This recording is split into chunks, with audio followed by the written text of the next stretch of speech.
You're always creating your reality. So this is not an invitation to simply create the reality of your fantasies. The reality that we're experiencing right now, having this conversation, is also a manifestation.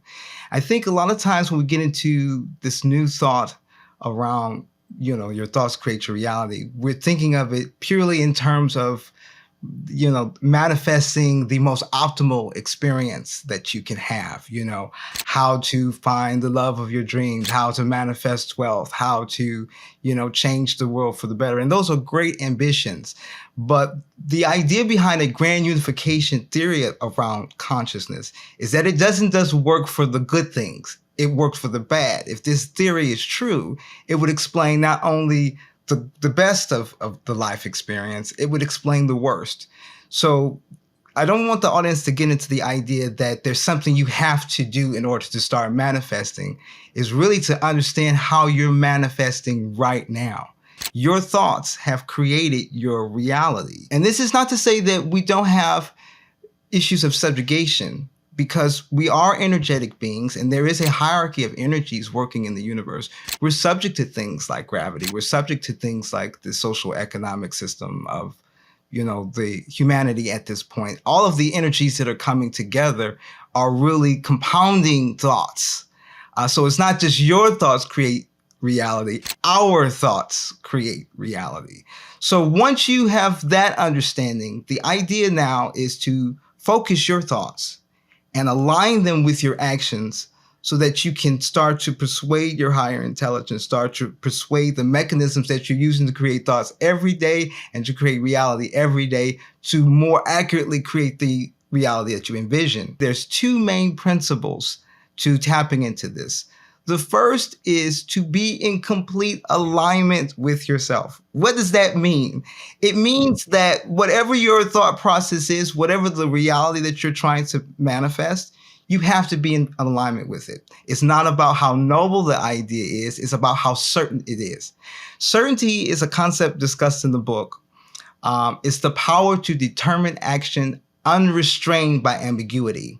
Think of a thought as like a light that you're shining. You're a lighthouse and you're shining this light out to the universe. And the universe is looking at that light and determining what it should then change in your favor. If you shine that light once or twice, you'll like any other vibration, it will affect things, but it's not going to affect in the same way as if that light stays on and it stays bright.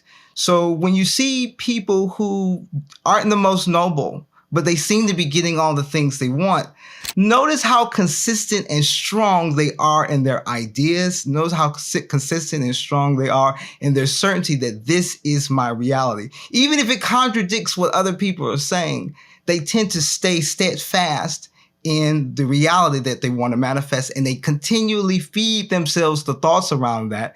And then they match those same thoughts with their actions. They walk in that understanding of reality. And then somehow it seems that reality starts to reshape around that. That's the general principle. So you want to be in alignment with yourself. And then the second thing is you want to be speaking affirmations around those thoughts. So it's not just enough to be thinking the thought.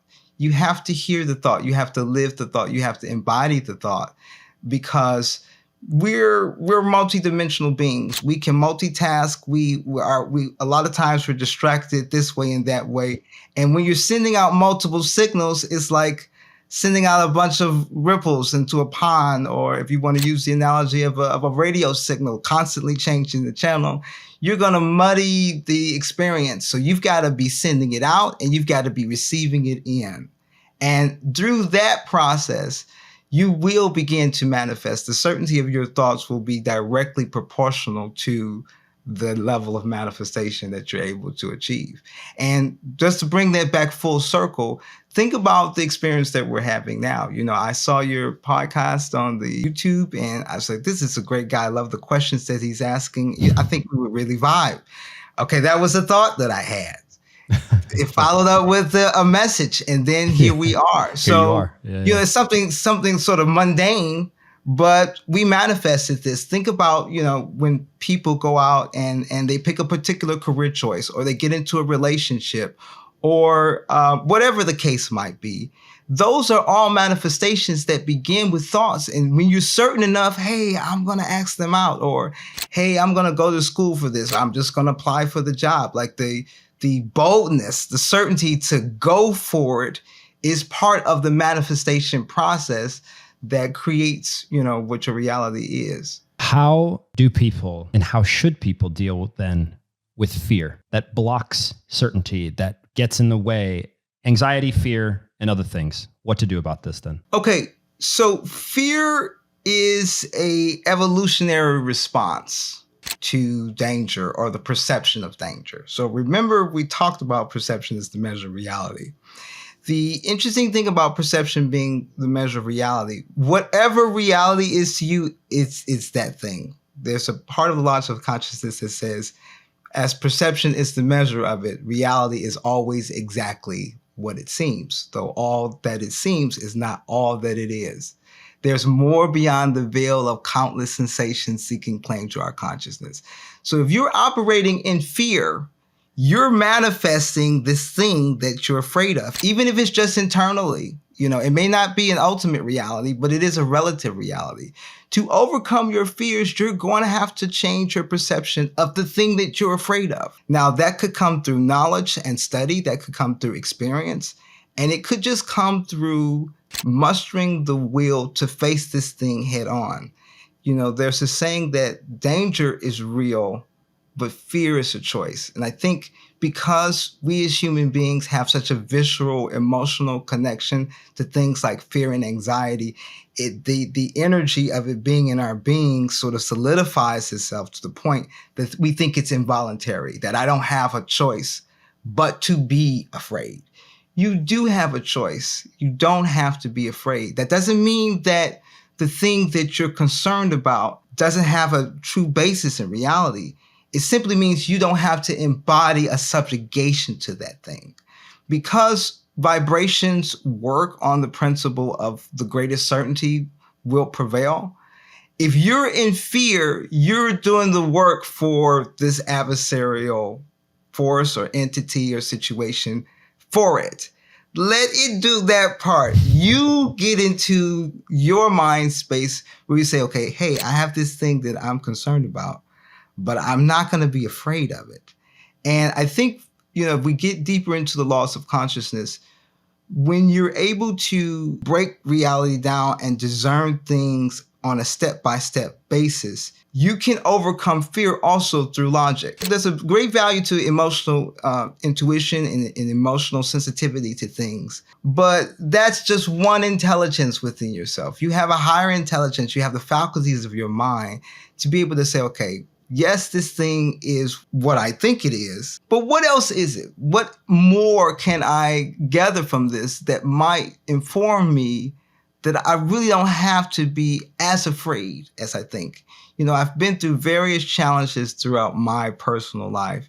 And here now at the beautiful age of 42, I've learned it's almost never as bad as you think it's going to be. Whatever that impending doom is, your mind works up to be way more than it is. And if you stay into that mindset, you will inadvertently create the severity that you're thinking about. But if you come from it from a place of calm, a place of centeredness, and really assess what's going on, you say, hey, I know I have to deal with this, but I can deal with it in a way that works in my favor. And I'm going to center my thoughts around what's going to get me to my goal. I'm not going to focus on the fear. I'm not going to focus on the adversary. I'm going to focus on me and how I can get through this. And the universe will conspire with you in that. But you've got to change your vibration. That's the work. I think the interesting thing is about manifestation, we're always manifesting, but we don't always think about how easily we can change the nature of ourselves. The manifestation starts here. We want to change the world. We want to change the situation and circumstance around us to fix the problem. But the true issue is changing our personal vibration so that we can be in alignment with ourselves and consequently manifest toward the direction that we're trying to go.